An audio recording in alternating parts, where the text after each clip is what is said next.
pessoal, tudo bem com vocês? Eu sou a Gabriela, esse é o canal Ótimo Juro e hoje eu tô aqui pra conversar um pouquinho sobre As Brumas de Avalon, da Marion Zimmer Bradley. Bom, gente, As Brumas de Avalon é uma história em 4 volumes que foi publicada em 1979. Basicamente, As Brumas de Avalon vão contar a história da lenda do Rei Arthur na perspectiva das mulheres que conviveram com ele. O primeiro volume, A Senhora da Magia, eu já resenhei aqui no canal numa batalha de livros há um tempinho atrás, que foi As Brumas de Avalon versus O Rei do Inverno, do Bernard Cornwell. Mas, depois que eu terminei, resolvi deixar todos eles aqui pra gente conversar, então, sobre os 4 volumes. Eu vou falar rapidamente sobre cada um deles e depois eu falo sobre os pontos positivos e negativos. Começando pelo volume 1, A Senhora da Magia. Então aqui é mais uma apresentação do universo, né? A gente vai conhecer aí alguns dos personagens que vão aí conviver com a gente até o finalzinho lá da história das Brumas de Avalon. Essa história vai falar principalmente sobre a mãe do Rei Arthur, que é a Igraine. Então a gente vai conhecer a história dela, que foi forçada a casar com um duque, e com esse duque ela teve uma filha, a Morgana.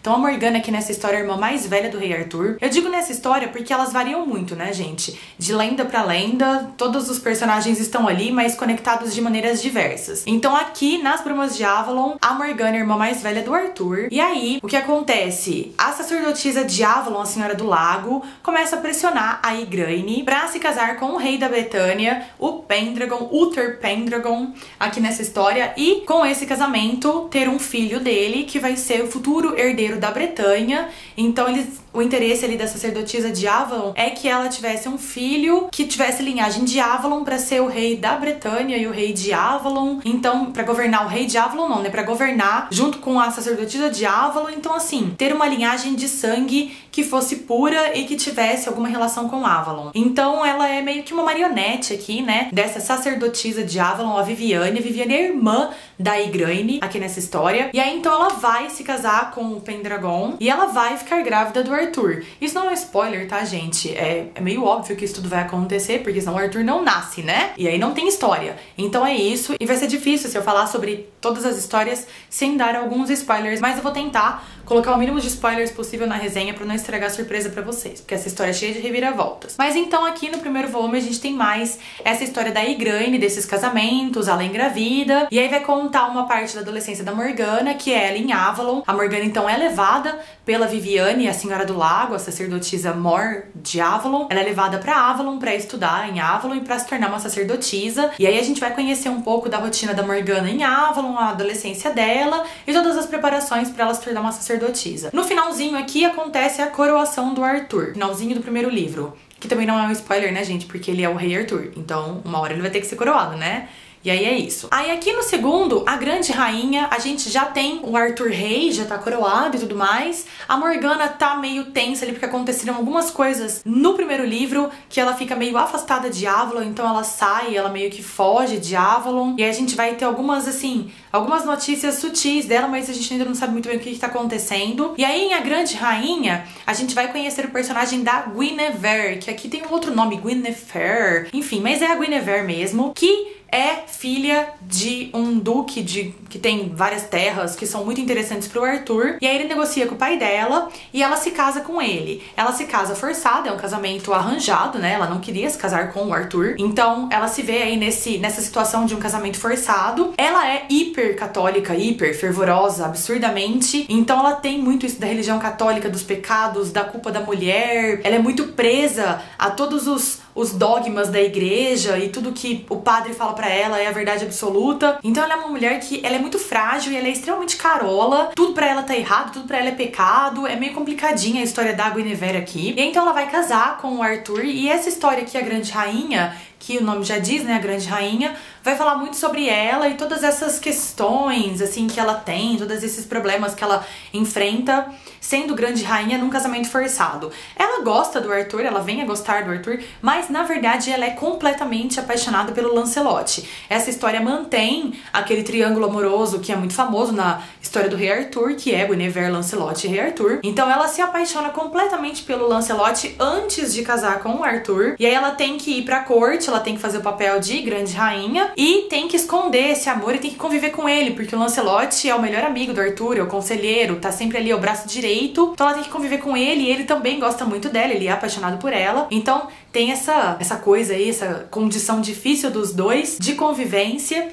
E ela tenta o máximo possível esconder esse amor, ela tenta terminar com isso no coração dela. E ainda tem todas as coisas voltadas pra religião, que ela sofre muito porque ela acha que ela tá vivendo em adultério, porque ela gosta de outro homem, e aí ela não consegue engravidar do Arthur, e ela acha que isso é uma punição, porque ela não engravida, porque ela é apaixonada pelo Lancelot, e aí Deus está punindo ela, porque ela tá em adultério no pensamento. Então assim, ela sofre ali o livro inteiro, é uma sofrência, uma coisa de, ai meu Deus, eu não consigo, e é porque eu gosto dele, mas eu gosto dele, e eu não gosto do outro, e Deus vai me punir, mas eu gosto dele, eu não posso fazer nada. E aí tem uns momentos que ela se rebela contra a igreja, ela fala, não, é um amor puro, eu gosto dele, Deus vai me aceitar. Aí ela fala, não, eu tô louca, eu vou ser punida. Então é uma personagem que vive em conflito, assim, os 4 livros ela tá em conflito. Às vezes dá dó, às vezes dá raiva. E aí, por outro lado, tem a Morgana, que aparece de volta mais pro meio fim do livro, e ela vai viver junto com o Arthur na corte do Arthur. Ela vai ser uma das damas de companhia da Guinevere, e a Guinevere vive um caso de amor e ódio com a Morgana durante toda a história, porque ela vê na Morgana uma mulher livre, uma mulher que não tem nenhuma amarra religiosa, uma mulher que vive da maneira que quer, que vive acima dessas regras, dessas leis da igreja, que não se importa com a opinião de ninguém, que é completamente livre pra fazer o que bem entender e faz o que bem entende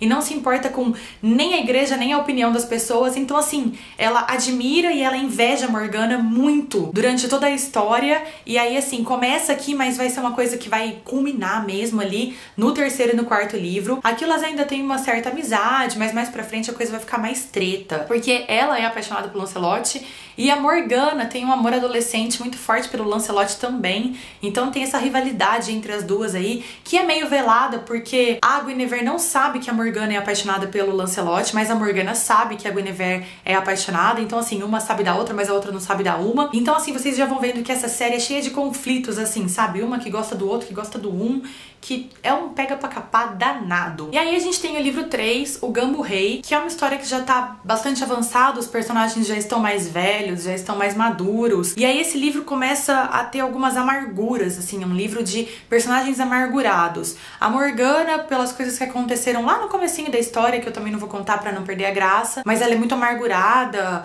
e ela foge de Avalon e ela não quer voltar, ela não quer mais contato com Avalon, com a Viviane, então ela fica afastada.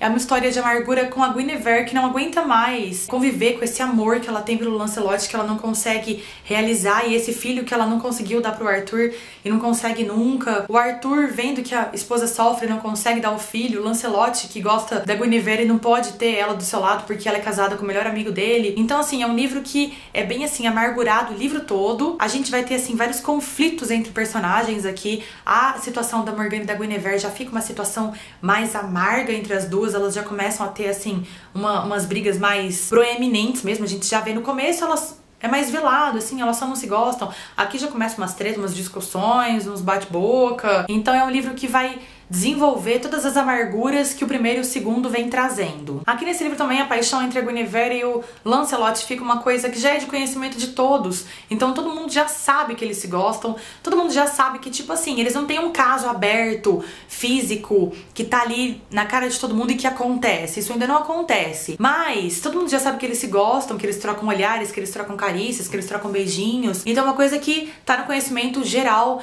da corte e tá indo pro conhecimento de toda a Bretanha. E aí o Arthur vira piada, porque ele permite esse relacionamento entre os dois. E aí a coisa vai ficando mais treta, porque os cavaleiros da Távola Redonda acham que o Arthur é muito bobo de aceitar isso, que ele devia expulsar ela, que ele devia casar com outra mulher, uma mulher que dê filhos pra ele, porque ela não consegue dar filhos. E aí vai esquentando todas as tensões. É um livro bem de transição entre a fase adolescente, jovem, adulta e a fase adulta madura dos personagens, né? Aqui todos eles estão com volta de 30 anos, mais ou menos, de 25 a 30 anos. Então tá nessa transição, assim, indo pra fase adulta de vez. E esse livro é bem o acontecimento das tretas, sabe? Todas as tretas que estavam sendo montadas até então acontecem aqui. As brigas, tudo vai acontecer nesse livro. Esse livro é tipo Fúria de Reis, do Crônicas de Gelo e Fogo, né? Que toda a desgraça tá aqui, né? É isso. E aí a gente tem o último Prisioneiro da Árvore, que é onde as coisas vão se resolver mesmo. Então a gente tem os personagens bem mais maduros. Aqui tá todo mundo por volta dos seus 40 anos. E é assim, um livro de nostalgia. eles estão só lembrando dos períodos da adolescência e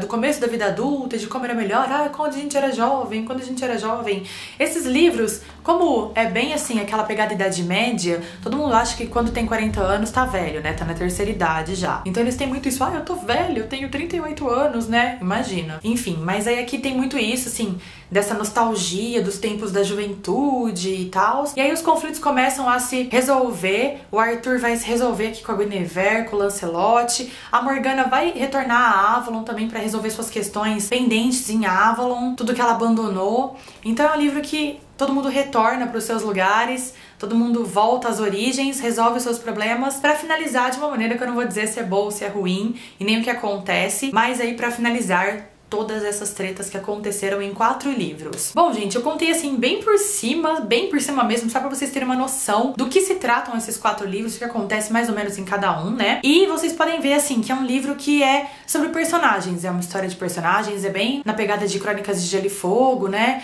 Aquela coisa bem assim, vamos contar histórias de pessoas e o que as pessoas fazem e o que acontece quando quem faz o quê. É basicamente isso. Eu adorei essa série toda, especialmente o primeiro e o segundo livro. O terceiro, mais ou menos, e o quarto eu achei que é o pior de todos, deu uma caidinha na história. Mas gostei muito porque ele vai falar muito sobre o papel da mulher em diversos aspectos. Ele vai falar muito sobre a importância das decisões que são tomadas com a mulher ao fundo aqui, né? Porque aqui é uma história de homens, mas contada por mulheres, e fala muito sobre a importância da visão da mulher, né? Que é uma coisa que a gente não vê muito na história das civilizações, e que aqui a gente tem, então, o que acontece nos bastidores ali, que é quando tem uma mulher dando um conselho, falando alguma coisa, e como as coisas acontecem. Então eu acho que é interessantíssimo, porque vai abordar vários temas, como casamento forçado, como desejo, como traição, como amizade, como fanatismo religioso, como preconceito religioso entre religiões, né? Então aqui é muito o conflito de Avalon com principalmente a Guinevere, né? Que são na verdade as religiões pagãs com a religião católica, esse conflito que aconteceu na Bretanha, quando começou aí a entrada da religião católica nessa região. Então essa história vai falar basicamente sobre esse conflito entre religiões, entre ideais, ideias, né? Vai falar sobre o novo e o velho, vai falar sobre esse conflito de gerações também, né? Que é uma coisa que fica muito evidente durante a história, quando a gente vê o Merlin, a Viviane, o Arthur, a Morgana convivendo com essas outras gerações e essa sensação de que o mundo está mudando. Então tem muito disso também. Fala muito sobre o papel da mulher, é claro, né? Como eu já disse pra vocês, é bem nítido isso. Vai falar bastante sobre essas decisões que as mulheres tomam em diferentes momentos da vida e que, na maioria das vezes, nessa história influencia também as decisões dos homens. Então aquela coisa de por trás de um grande homem existe uma grande mulher. Eu não gosto muito dessa frase não,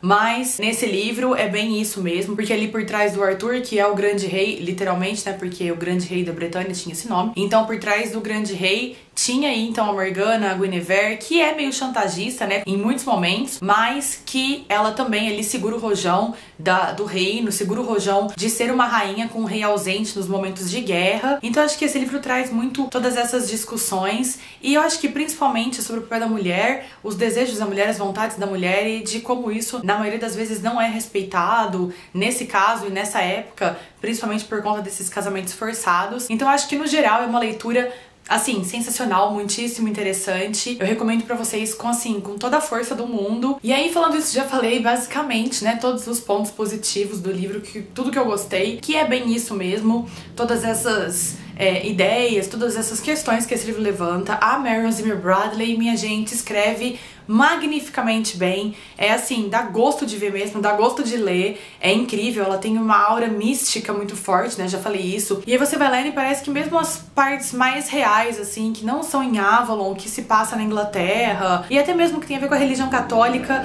mesmo essas partes são meio místicas e tem essa coisa meio, assim, de magia em volta, incrível, sensacional. Eu adorei esse livro, assim, essa coisa que a gente vai lendo, você tem vontade de estudando, ficar sabendo mais e mais sobre esses temas que ela fala, essas coisas dos astros, das estrelas, da lua, dos solstícios, da virada das estações. Eu acho isso incrível, eu já gosto, são temas que eu gosto muito, eu gosto dessa coisa meio do cosmos e pá, mas assim, especialmente esse livro, eu achei que esse misticismo mesmo, é sensacional e ela tem essa imersão, assim, que você começa a ler e você vai entrando na onda dela. Incrível, gente, incrível mesmo. A escrita dela é fantástica. E o que eu mais gostei nesse livro, como eu disse pra vocês, é uma história sobre personagens, né, basicamente. E então, o que eu mais gostei são esses personagens que ela faz muito bem feitos, todos eles têm uma profundidade incrível, tem conflitos internos que são muito profundos e tem conflitos externos com outros personagens que também são muito profundos. Então são personagens extremamente complexos,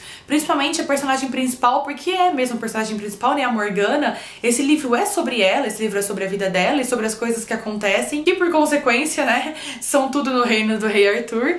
Mas assim, esse livro é basicamente sobre a história da vida dela, contando aí todas as relações com o Rei Arthur e com os Cavaleiros da Távola Redonda, e com as paixões, e com os conflitos, e com as coisas assim que ela sente ali no coração. Então eu acho que assim, esses personagens são incríveis. Ela é minha personagem favorita nessa história, sem sombra de dúvidas, maravilhosa. O Merlin é um personagem que fica um pouco assim, de fundo, meio secundário nessa história, mas também um personagem incrível, que tem assim, é dono de várias passagens extremamente prazerosas na leitura, sempre que ele tá ali naquele momento. Então gostei muito, é uma coisa meio Gandalf, assim, sabe? Aquela aura de poder que o personagem tem com ele, é bem isso mesmo. Então tem essa coisa poderosa, essa coisa de paz que o personagem transmite, que eu achei sensacional. E eles são os meus dois personagens preferidos. O Lancelot é um personagem que às vezes a gente fica com raiva dele, porque ele é arrogante, porque ele é meio mitidão, e porque ele é o cara, né, nos Cavaleiros da Távola Redonda. E a Guinevere, que eu fiquei com muita raiva dela durante os 2 últimos livros inteiros, praticamente, porque ela é chata, porque ela é cheia de